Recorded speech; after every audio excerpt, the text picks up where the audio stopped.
내가 내 자금이 감당할 수 있는 수준, 그 수준에서 부동산을 투자한다면 나중에 이제 금리가 내려갔을 때 네. 만약 2%대로 내려간다고 칩시다. 네. 안녕하세요. 지산 스튜디오 이혜연 박훈 인사드리겠습니다. 안녕하세요. 저희가 유튜브를 하다 보니까요, 상담 전화가 좀 많이 오는데요. 예전에는 고민 상담, 어떻게 하면 좋을까요? 그런 상담이었다면 지금은 어디를 좀 사면 좋을까요? 이렇게 약간 그 투자 상담 같은 것들이 좀 오고 있어요. 그래서 저희가 분위기가 좀 바뀌었구나, 반전됐구나, 라는 걸 좀 캐치하고, 오늘처럼 투자에 관련된 이야기를 나눠보도록 시간을 좀 만들었습니다. 네. 예전에는 사실은 이제 갑자기 고금리를 인해서 네. 고물가, 고금리 그런 기조에서 사실 이제 매물이 많이 서로가 경쟁하듯이 내놓다 보니까 이제 그때는 매물에 대한 고민 상담이 많았다면 네. 지금은 이제 어느 정도 물량도 이제 소화도 되고 그리고 이제 급한 분들은 또 정리도 좀 되고 네네. 시장이 조금 이제 차츰차츰 안정을 찾아간다. 네, 맞아요. 이런 식이다 보니까 돈은 가지고 있는데 그렇다고 마땅하게 돈을 투자할 때는 마땅치 않고 이러다 보니까 좀 요즘에 이제 조건이 좋은 현장들이 좀 있잖아요. 네. 그런 조건에서 좀 사도 되느냐 이런 질문들이 좀 많아진 것 같습니다. 맞습니다. 금리가 높은 지금이 투자하기에는 굉장히 좋은 시점이라고 얘기하는데 어떤 점에서 유리한 건가요? 사실은 이제 왜냐면 지금 과열이 돼가지고 네. 이제 조정이 들어간 시기를 봤을 때 그때는 과열이 된 이유가 저금리 때거든요. 그렇죠. 그러니까 만약에 이제 기존에는 4%의 금리였다면 2%대 금리를 갔을 때는 사실은 내가 2억을 대출 받으나 뭐 4억을 대출 받으나 큰 차이가 없었거든요. 네네. 그렇다 보니까 시장은 어때요? 그 사람들이 사실은 수요가 점점점 투자에 대한 수요가 늘어나다 보니까 기존에 이제 공급은 뭐 당장 공급이 생기는 게 아니잖아요. 이거는 뭐 계획을 2, 3년 전부터 계획을 잡고 그렇죠. 그런 이제 부동산이 공급이 되는 시점이다 보니까 네. 공급은 한정돼 있단 말이에요. 그러다 보니까 어때요? 수요는 늘어나다 보니까 비정상적으로 더 웃돈을 주고서라도 사야 되는 분위기가 조성되는 겁니다. 과열됐었죠. 네. 네. 그러다 보니까 너도 나도 없이 지금 사지 않으면 안 되는 분위기에 휩쓸려서 지금 뭐 투자를 봤을 때 허리부터 어깨까지 요 선에서 투자했던 사람들도 내가 고점이 어딘지를 알면 빨리 치고 빠지면 되는데 그런 사람들은 좀 일부분이고 그렇죠. 나머지 분들은 지금 내가 어디서 팔아야 될지 모르는 상황에서 이제 어떻게 보면 물렸다, 고점에 물렸다 이런 얘기를 많이 하게 되는 거죠. 네네. 그런 이유가 뭐냐면 사실 시장이 과열되니까 정부에서는 과열된 거를 어쨌든 안정적으로 찾기 위해서는 어쨌든 정책적으로나 이런 걸 다 변화를 줄 수는 없습니다. 네. 그래서 정부에서 집을 사라고 하는 시점이 있고 이제 팔라고 하는 시점이 되면 어느 정도 이게 고점이라는 신호에 가서 더 욕심을 부리지 말고 정리를 해야 되는데 그걸 못한 사람들이 좀 안타까운 거죠. 네네. 특히 더 안타까운 거는 내가 웃돈을 프리미엄을 주고 산 사람들이 제일 지금 고민이 좀 많을 거예요. 그래서 지금 다들 다 등기하시고 안정을 찾아가는 것 같아서 조금 마음이 놓입니다. 지금 이제 곧 금리가 지금 높을 때는 왜 사야 되냐면 지금 금리가 이제 5%대, 4% 후반대 요 시점에서 이제 대출을 받고 내가 내 자금이 감당할 수 있는 수준, 그 수준에서 부동산을 투자한다면 나중에 이제 금리가 내려갔을 때 네. 만약 2%대로 내려간다고 칩시다. 네. 그러면 수익률 자체도 내가 5%대 대출 받은 게 변동금리에서 그 금리를 맞춰진다고 하면 수익률이 상당히 높아지는 엄청 거예요. 많아지겠죠. 근데 그때 되면 또 사람들이 이제 안정적으로 금리가 내려가다 보니까 또 투자 수요도 좀 늘어나겠죠. 그러겠죠. 네. 그럼 그만큼 내 물건 상품 경쟁력이 어떻겠어요? 좋아진다. 그래서 좋아질 수뿐이 없어, 사실은. 네네네. 왜냐면 그때 가서 2%대 대출을 받았고 수익률을 좋은 걸 살 거 아니에요. 그렇죠. 이왕이면 사는 거 내가 2%대 저금리 때 또 대출을 받고 부동산 산다고 쳐.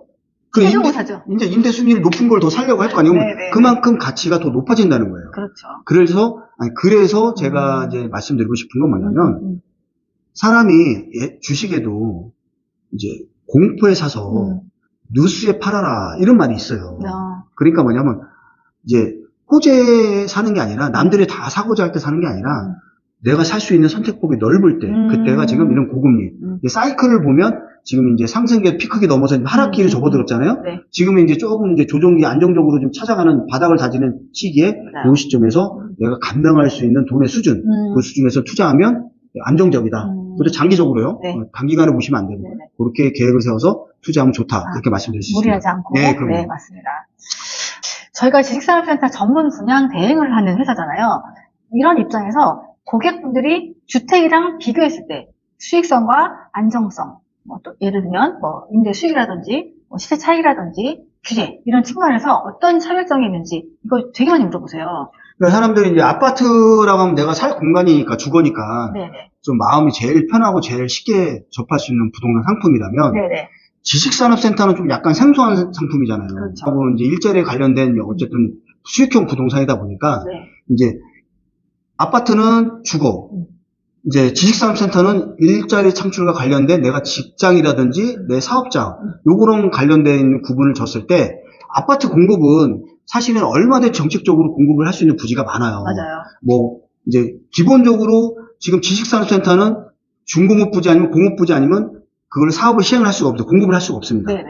하지만 이 공업 부지, 중공업 부지도 주거로 공급하겠다면 얼마든지 용도 변경이 가능한데 상업용이나 주거지로 사용되는 토지 같은 경우는 우리가 이제 공업용이나 중공업 부지로 용도 변경이 불가능하다. 그러면 한마디로 예를 들어서 공급과 수요의 차이에서 공급에서 할 수 있는 지식산업센터는 한정적이다. 그렇죠.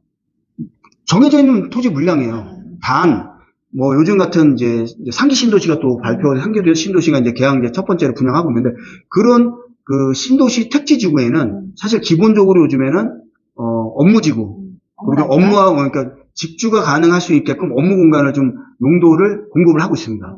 그런데 외에 기존의 중공업 부지나 공업 부지 옛날에 이제 공업지대라고 하죠. 네네. 그 지역 용도가 아닌 이상은 공급이 하기 공급이 안 된다. 이렇게 보시면 될 것 같습니다. 그러면 이렇게 생각해 보시자고요. 아파트는 사실 전세 제도라는 게 있어요. 네네. 갭 투자를 할 수가 있고. 네. 그러면 아파트는 사실 월세 수익이 한정적입니다. 그렇죠. 제가 들어간 돈에 비해서 그렇게 많이 말씀드렸죠. 그죠. 수익이. 근데 네. 지식산업센터는 수익형 부동산에서도 그래도 수익률이 상당히 높아요. 네. 안정적이고. 그런 거 따져봤을 때, 뭐, 매매가 상승률도 똑같습니다. 아파트가 그만큼 오른 만큼, 지식산업센터도 사실 레벨이 엄청 많이 올랐어요. 오르기도 하고. 네. 이제 그렇기 때문에 왜 그러냐면, 잠재적인 수요가 많기 때문에, 그게 공급은 한정적이고, 그다음에 부동산 상품 월세 수익이라든지 매매가 차익을 많이 볼 수가 있는 거죠. 네네네. 그래서 지금 지식산업센터가 수도권에는 입지 좋은 곳은 지금 그 아파트형 공장으로 시작해서 지금 20년 넘게 좀 공급을 했단 말이에요. 그러니까 어지간한 입지 좋은 수도권의 중공업 부지 토지가 개발이 돼서 위치에 있습니다. 지나가다가 그러니까 번쩍번쩍한 건물, 시축 건물 딱 들어서 있는 거 보면 모두 다 지산입니다. 그러니까 지금 이제 산업 클러스터나 기본적으로 입지가 좋은, 교통이 좋은 데는 이미 공급이 다 돼 있다. 그렇기 때문에 신규로 공급을 하려고 해도 분양 가격이 어느 정도의 분양 가격이 감당이 안 되는 수준에서는 시행을 할 수가 없어요. 네. 그런 점을 봤을 때 장기적으로는 미래지향적으로는 가치가 더 높아질 것이다. 저는 그렇게 개인적으로 생각합니다. 네네. 그러면 제가 교통 얘기 하시는데 교통이 좋은 것만 고르면 되는 건가요? 아니죠. 이제 우선 아파트하고 이제 지식산업센터하고 좀 네. 이제 입지를 보는 게 좀 약간 차이는 있어요. 왜냐면 집은 내가 직장하고 출퇴근이 용이하고 주변에서 이제 뭐 녹지라든지 공원이라든지 이런 내가 휴게 공간, 편의시설이 좀 이렇게 주변에 여건이 잘 갖춰진 곳에 선호하는 반면에 네네. 지식산업센터는 산업 클러스터가 같이 형성되어 있는데 이 대기업도 같이 연계되어 있고 이런 지역에 직장인들이 선호하는 지역 맞아요. 그리고 알파가 교통입니다. 교통이 상당히 좋아야 대중교통으로 출퇴근이 용이한데 젊은 친구들이 첫 직장을 이제 선호하게 되는 거죠. 근데 그런 지역에 이제 입지를 봐야 되는 부분인 것 같고, 뭐, 그리고 지금 지식산업센터도 주변, 지금은 이제 휴게, 공원, 녹지, 이런 것도 같이 형성됐는데도 상당히 중요시 여기고, 그 다음에 그 지식산업센터 내에서도 이거는 아파트도 잘 지어야 되지만, 지식산업센터도 시공사가 굉장히 중요합니다. 그렇죠. 그리고 설계도 상당히 중요해요. 지금은 뭐, 진짜 최첨단 서비스를 적용한 지식산업센터가 자꾸 각광을 받고 있고, 맞아요. 그 다음에 커뮤니티, 뭐, 지식산업센터는 뭐예요? 공용 회의실이라든지, 공용 휴게 공간. 네. 그 다음에, 헬스장도 있고요. 그 기본적으로 뭐 운동과 건강에 관련되어 있는 것들도 상당히 중요하고, 네.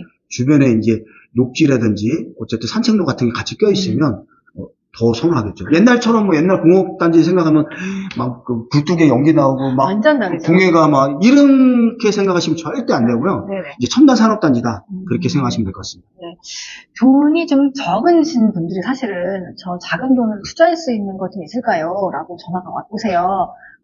근데 사실은 지금 많이 금액이 올라갔기 때문에 아주 적은 돈으로는 사실 좀 어렵지만 그래도 최소 비용으로 어느 정도가 있으면 되는지 말씀해 주시겠어요? 이제 많은 분들이 이제 투자에 대한 자금에 대한 이제 설계를 이제 어느 정도 계획을 잡고 있다고 네네. 치면은 보통 한 4천만 원, 5천만 원 가지신 분들이 투자 계획을 많이 세웁니다. 맞아요. 1, 2천만 원 가지고 투자 계획을 못 세우고 4천, 5천, 그 다음에 1억까지 가지고 계신 분들이 많이 투자 계획을 세우는데 요즘 아파트도 분양 가격들이 이제는 어지간하면 다 5억 넘어서 6억, 7억 지금 하고 있습니다. 맞아요. 그죠? 5, 6억, 5억, 6억, 7억대라고 치면은 이제 그거는 이제 내가 사는 공간에서 이제 주거로 치면은 주거는 내가 살 집 공간이잖아요. 네. 거기에 대한 이제 대출을 만약에 3억 정도 받는다고 치면 이제 사실은 이제 전세를 끼고 세를 주는 건 상관없는데 내가 살 공간에 그 정도 좀 약간 부담은 되긴 해요, 대출적으로. 그렇죠. 근데 이제 지식산업센터는 실질적으로 이제 전세 제도라는 게 없잖아요. 네. 근데 수익형 부동산에서나 이 부동산의 대출이 제일 많이 나오는 게 지식산업센터예요. 맞아요. 왜냐하면 이제 사업자 대출을 해주는 거거든요. 어쨌든 정부 일자리 창출과 관련된 거니까. 그러다 보니까 예전에는 기본이 80%는 대출이 나왔어요. 네. 근데 막 한창 뭐 피크기 때는 뭐 100%까지도 네. 대출을 해준 경우도 있고. 정말요? 네. 근데 지금은 이제 뭐냐면 많은 대출 규제라든지 이제 가계대출 증가로 인해서 지금 대출에 대한 지금 평균적으로 나오는 거 보면 한 75%. 그래도 많이 나오는 거죠. 다른 부동산 상품 중에서는 대출이 그만큼 많이 나오기 때문에 환금성이 좋아요. 네. 그리고 이제 그 대출을 받아도 내 월세에서 감당할 수준이 되기 때문에 얼마든지 이제 가능한데 이제 금리가 이제 내려가면 더 좋겠죠. 더 좋겠죠. 이제 또 네. 남는 수익이 좀 많다 보니까. 네. 그렇게 따져 보았을 때, 그렇게 봤을 때 이제 만약에 이제 예전에는 이제 지식산업센터가 3억이에요. 보통 이제 평균적으로 분양하는 가격이. 근데 지금은 이제 좀 약간 인플레이션이라고 시공비도 올라가고 많은 토지 가격도 분양 가격이 상승하다 보니까 한 4억에서 5억 정도.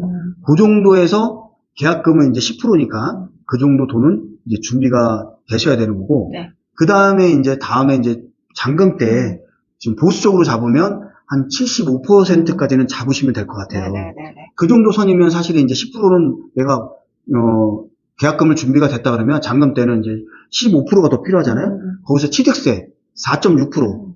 거기다 부가적으로 좀 더 들어간다고 치면은 내가 넉넉하게 좀 자본금 내가 한다면 한 5% 정도가 준비가 되면 더 안정적이겠죠. 25%라는 금액이면 어쨌든 거의 1억이라는 돈이 필요하잖아요. 그렇죠. 네. 그게 이제 보수적으로 잡으라는 거예요. 네네. 그럼 뭐 그 돈이 덜 들어갈 수도 있고 더 한참 덜 들어갈 수도 있어. 맞아요. 그때 그 상황에 따라서. 근데 네네. 지금 같은 고금리 악순환에서 계획적으로 여유 있게 잡으라 하면 그 정도로 생각하시면 되는데, 근데 지금 이제 고금리 때 지금 투자하라고 했잖아요. 네. 그러면 지금 지식산업센터 지금 분양하고 있는 현장을 가보시면 조건이 너무 좋아요. 요즘 많이 변경됐죠. 그러니까 그 돈이 들어갈 일이 없어, 지금. 진짜 작은 돈으로 내가 투자해서 큰 좀 부동산 집가 상승을 봤을 때는 지금이 적기다. 그러면 지금 보수적으로 총 내가 35%를 취득세부터 해가지고 이제 잡으라고 했잖아요. 여유 있게 잡으라고 했잖아요. 네. 그러면 지금 내 돈 10%는 준비가 돼 있어. 그럼 지금 파격 조건 혜택을 받고 이제 잔금 때 뭐 10% 공제 준 데도 많고 이런 걸 따져봤을 때는 내 자금이 한 10%에서 15%. 정도면 요 정도면 일단은 뭐 대출 75%를 나온다고 보셔 잡아도 내가 안정적으로 지금 그 공시를 한 6개월에서 1년 봐도 버틸 수 있다. 그런가요? 그럴 수 있죠. 네네. 지금 공실 얘기가 나왔는데, 사실은 이거 받으시는 분들이 공실 얘기를 제일 많이 하세요. 공실 나오면 어떡하나요? 저 공실 지금 몇 개월 전에 어떡하면 좋은가요? 뭐 이런 전화가 제일 많이 오거든요. 그 공실률을 좀 줄이는 방법이 있다면 어떤 게 좀 있을까요? 지금 많은 경험들을 해보셨잖아요. 네. 사실은 이제 남들보다 경쟁력 있게 내가 인테리어를 잘하든지 아니면 남들은 잔금을 맨 입주기가 마지막에 잔금을 치르려고 해요. 왜냐하면 미리 해봐야 이제 관리비도 미리 나가고 그다음에 은행 뭐 거기 대출 이자도 나가기 때문에 미리 안 받아요. 지금 끝까지 가시는데 지금 저라면 어차피 잔금 치를 거 네. 남들이 잔금을 안 치르고 있을 때 빨리 치러서 인테리어도 제일 빨리 하고 그 다음에 주변 인근에 부동산 다 발품을 팔아서 남들이 부동산에서 물건 확보가 덜 된 상태에서 맞아요. 내 걸 먼저 제공을 하면 우선순위로 내게 먼저 임차를 맞출 수 있다. 이런 경쟁에서 살아남아야 되는 방법을 본인들이 스스로 감당해야 됩니다. 근데 이런 분들이 있어. 아, 내가 왜 굳이 인테리어를 해야 돼? 뭐 들어온 사람이 알아서 인테리어 하면 좋지. 당연히 사실은 이제 들어올 수요가 많고 공급이 막 서로 경쟁이 없다 보면 당연히 그렇게 해도 됩니다. 하지만 서로가 같은 면적에서 요즘 지산들이 또 면적이 커요. 연면적이. 그 면적 내에 내가 경쟁력 있게 하려고 그러면 좀 남들보다 먼저 투자도 조금 더 하고 그 다음에 또 이제 남들보다 빨리 이제 잔금도 치러서 빨리 이제 공급을 하는 게 좋겠죠. 굉장히 좋은 팁이었습니다. 네. 제가 이렇게 다니다 보면 중간에 공사가 멈춘 현장들이 사실 많이 있었어요. 근데 그게 뭐 아파트인지 아니면 어떤 상업 건물인지는 모르겠으나 이렇게 주변에 많이 있잖아요. 빈 땅에 이렇게 공사하려고 마음만 먹고 그냥 공사 멈춘 것. 근데 혹시 그런 부실 공사가 있지는 않을지 이런 걱정을 되게 많이 하시거든요. 네, 우선은 아파트 같은 경우는 이제 뭐 재건축, 재개발 이런 데는 이제 조합원들이 사실 이제 조합원들이 시행 주체예요. 네.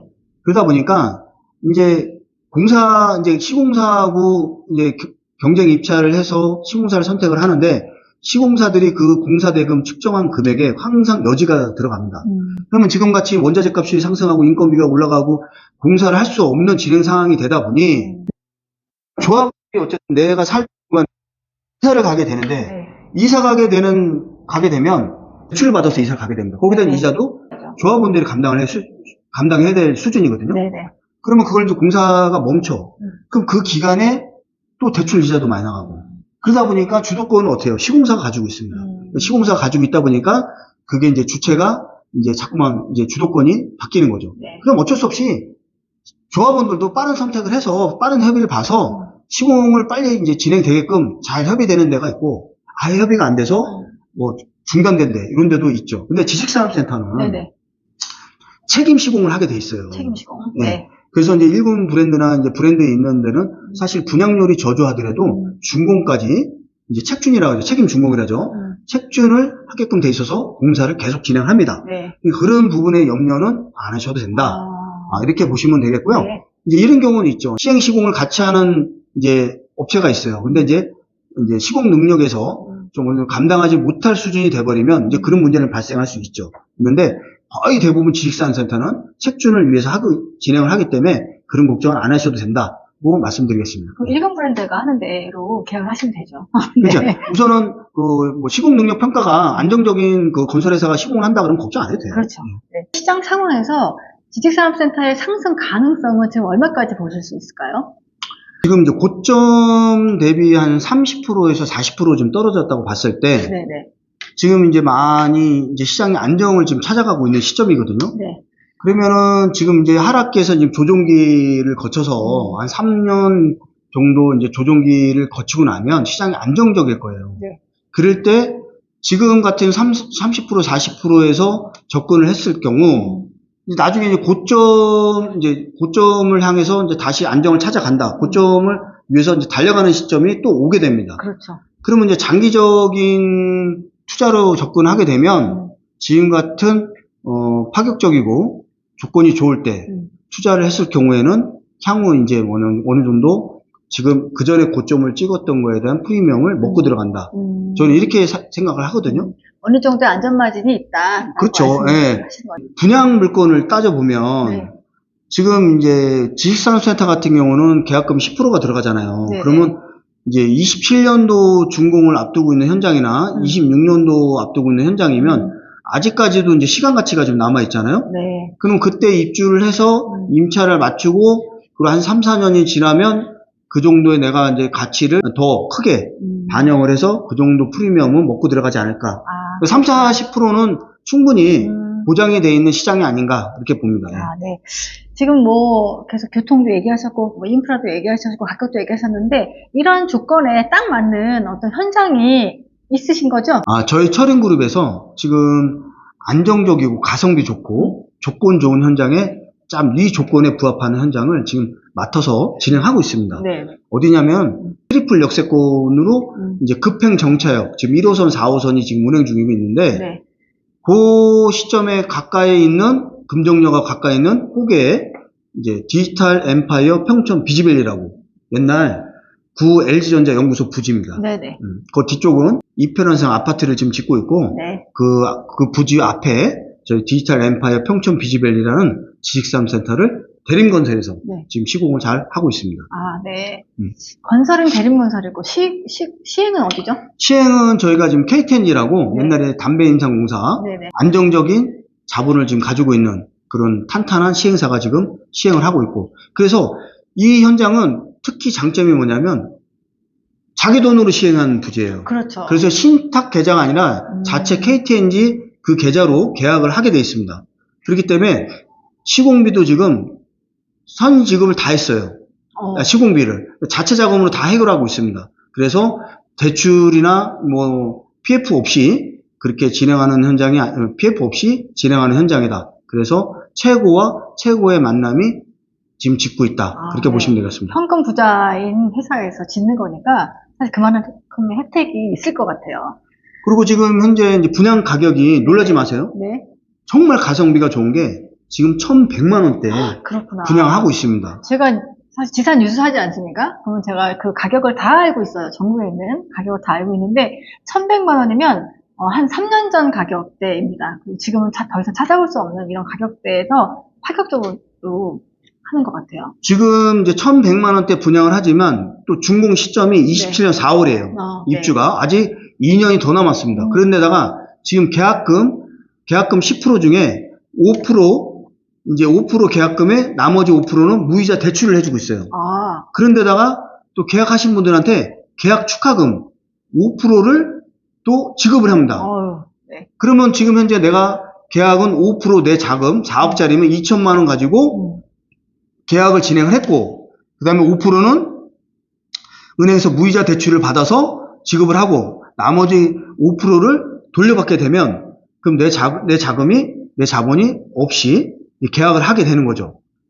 그래서 공짜라는 말을 하셨구나. 네. 근데 이 부분은 한시적인 거라 네. 이걸 계속 진행한다 안 한다는 제가 이제 말씀드릴 수 없는 거고, 네네네. 이제 그 대신 또 입주 때 실입주 하시는 분들은 10% 공제를 해줍니다. 그 공제를 해주고 그 다음에 만약에 임대사업을 하시는 분들은 공실 걱정할 게 없어요. 왜냐하면 4년간 네. 연 5%에 대한 수익률을 보장해주면서 KTN에서 임대차 계약을 보장해줍니다.